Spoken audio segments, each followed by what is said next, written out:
পহেলগাম কাণ্ডের পর ভারত এবং পাকিস্তানের মধ্যে উত্তেজনাকর পরিস্থিতি তৈরি হয়েছে।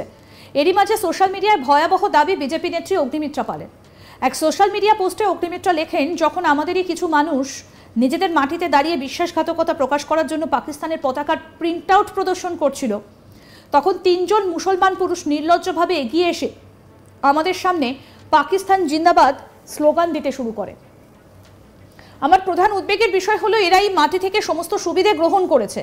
তারা আমাদের সুযোগ সুবিধে, আমাদের স্কুল, আমাদের হাসপাতাল, আমাদের চাকরি উপভোগ করে।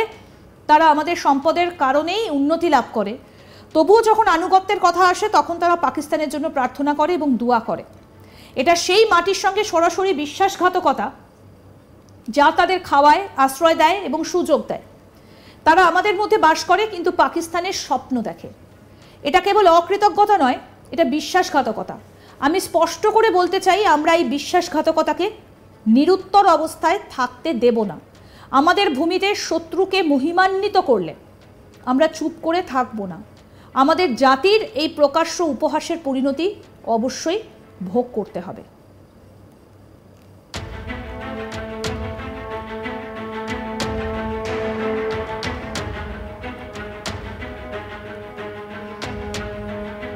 চলুন এবার শুনে নেওয়া যাক এই বিষয়ে কি বলছেন বিজেপি নেত্রী অগ্নিমিত্রা পাল। কি বক্তব্য বিজেপি নেত্রী অগ্নিমিত্রা পালের, শুনবো এবার। নমস্কার। কিছুক্ষণ আগে পুরুলিয়ার রঘুনাথপুরে কাশ্মীরে আমাদের যে 26 জন মানুষকে মারা হয়েছে, এবং মুর্শিদাবাদ এবং মোথাবাড়ি এবং মালদায় যে হিন্দু নিধন চলছে, যেখানে আমরা 3 জন ভাইকে হারিয়েছি, সেটা নিয়ে আন্দোলন হচ্ছিল, প্রতিবাদ হচ্ছিল, এবং পাকিস্তানের পতাকা কাগজের প্রিন্ট আউট বের করে সেটা মাটিতে রেখে প্রতিবাদ করা হচ্ছিল। এবং সেইখানে 3 জন মুসলমান ছেলে এসে পাকিস্তান জিন্দাবাদ বলে, এবং সেই পাকিস্তানের যে প্রিন্ট আউট বা কাগজ, সেটিকে তুলে তারা তাদের বুকে আগলে রাখে এবং পাকিস্তান জিন্দাবাদ স্লোগান দিতে থাকে। এটা নিয়ে অত্যন্ত একটি উত্তেজক সিচুয়েশন তৈরি হয়, এবং এখন সেখানে থানা অবরোধ হচ্ছে।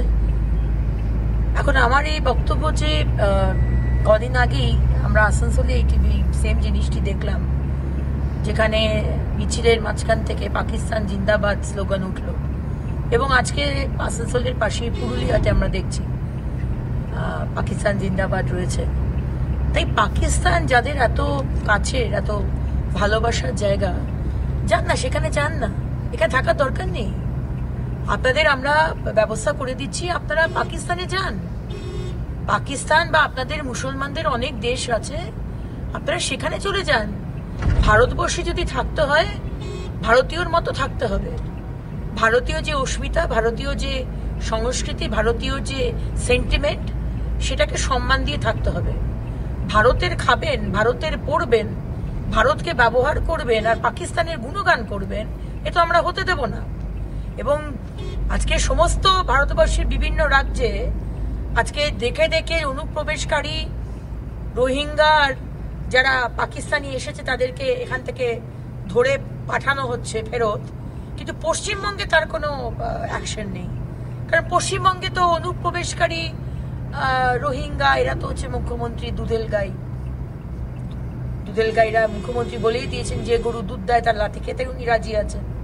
তাই এখানে কিন্তু অনুপ্রবেশকারী বা রোহিঙ্গা বা যারা এই এসে জঙ্গি নাশকতা করছে, যারা এখানে এসে পাকিস্তান জিন্দাবাদ করছে, তাদেরকে ধরে ওইখানে পাঠিয়ে দেওয়ার কোনো ব্যবস্থা আমরা দেখতে পাচ্ছি না। কিন্তু আপনাদেরকে আমি বলে রাখি, যারা এখানে থেকে ভাবছেন যান পাকিস্তানে, কিন্তু খেতে পাচ্ছে না পাকিস্তানে আটা নেই, এবার জলও বন্ধ করে দেওয়া হয়েছে। সুতরাং এতই যদি ভালোবাসা রয়েছে, ভারতবর্ষ ছেড়ে আপনারা চলে যান পাকিস্তানে, আমরাও খুশি হব। তাই পুলিশকে বলবো, এখানকার পুলিশ প্রশাসন সবই মুখ্যমন্ত্রীর তাবেদারি করে, এবং এই তুষ্টিকরণের রাজনীতির অংশ। তৃণমূলের ক্যাডারের থেকেও বেশি ক্যাডার হচ্ছে এই পুলিশ, যদিও বা তাদের কাছ থেকে কোনো এক্সপেকটেশন নেই। কিন্তু পুলিশকে এটাও বলে রাখি, 26-এ তো সরকার বদলাবেই, কিন্তু তার আগে আপনারা যদি এই বদমাইশি আর এই অসভ্যতামি যে এখানে দাঁড়িয়ে যে পাকিস্তান আমাদের মানুষগুলোকে এই মুসলমান ছেলেরা এসে তারা জিহাদিরা এসে পাকিস্তান জিন্দাবাদ বলবে আর আমরা এটা সহ্য করব, এটা কিন্তু আপনারা ভুল ভাবছেন। এর মানে আমি ছোট মুখে বড় কথা বলছি, এর জবাব কিন্তু হবে এবং সব রকম জবাব দেওয়ার জন্য কিন্তু এবার হিন্দুরা প্রস্তুত। হিন্দুরা এবার ঐক্যবদ্ধ, এবার ইট মারলে পাল্টা মানে পাটকেল বলবো না, বোল্ডার পাবেন। সুতরাং পুলিশকেও সতর্ক করে দিচ্ছি, এই যে এলিমেন্টস গুলো রয়েছে যারা দেশকে ভাঙার চেষ্টা করছে, আমাদের ভারতবর্ষকে ভাঙার চেষ্টা করছে, পশ্চিমবঙ্গকে ভাঙার চেষ্টা করছে, আমরা এটা হতে দেব না, ঠিক আছে না? সুতরাং আপনারাও শুধরে যান, অ্যাকশন নিন। আসুন আপনাদের আরেকবার দেখাই কি পোস্ট করলেন বিজেপি নেত্রী অগ্নিমিত্রা পাল।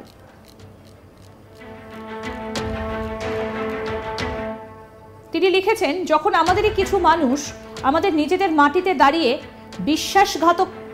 বিশ্বাসঘাতকতা প্রকাশ করার জন্য পাকিস্তানের পতাকার প্রিন্ট আউট প্রদর্শন করছিল, তখন 3 জন মুসলমান পুরুষ নির্লজ্জভাবে এগিয়ে এসে আমাদের সামনে পাকিস্তান জিন্দাবাদ স্লোগান দিতে শুরু করে।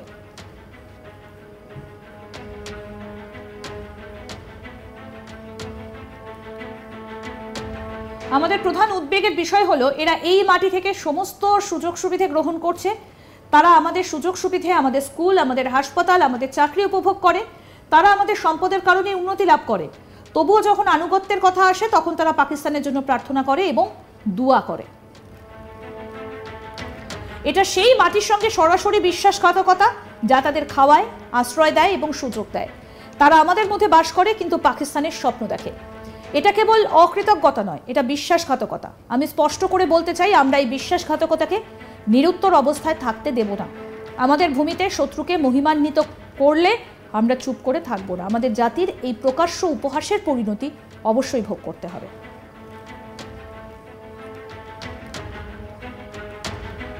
কি বলেছেন অগ্নিমিত্রা পাল, আসুন শোনাই আরেকবার। নমস্কার। কিছুক্ষণ আগে পুরুলিয়ার রঘুনাথপুরে কাশ্মীরে আমাদের যে 26 জন মানুষকে মারা হয়েছে এবং মুর্শিদাবাদ এবং মোথাবাড়ি এবং মালদায় যে হিন্দু নিধন চলছে, যেখানে আমরা 3 জন ভাইকে হারিয়েছি, সেটা নিয়ে আন্দোলন হচ্ছিল, প্রতিবাদ হচ্ছিল এবং পাকিস্তানের পতাকা কাগজের প্রিন্ট আউট বের করে সেটা মাটিতে রেখে প্রতিবাদ করা হচ্ছিল এবং সেইখানে 3 জন মুসলমান ছেলে এসে পাকিস্তান জিন্দাবাদ বলে এবং সেই পাকিস্তানের যে প্রিন্ট আউট বা কাগজ সেটিকে তুলে তারা তাদের বুকে আগলে রাখে। আরো আপডেট পেতে দেখতে থাকুন আজ তাক বাংলা। সাবস্ক্রাইব করুন, নোটিফিকেশন পেতে বেল বাটন অপশন প্রেস করুন, হোয়াটসঅ্যাপে ফলো করুন আজ তাক বাংলা।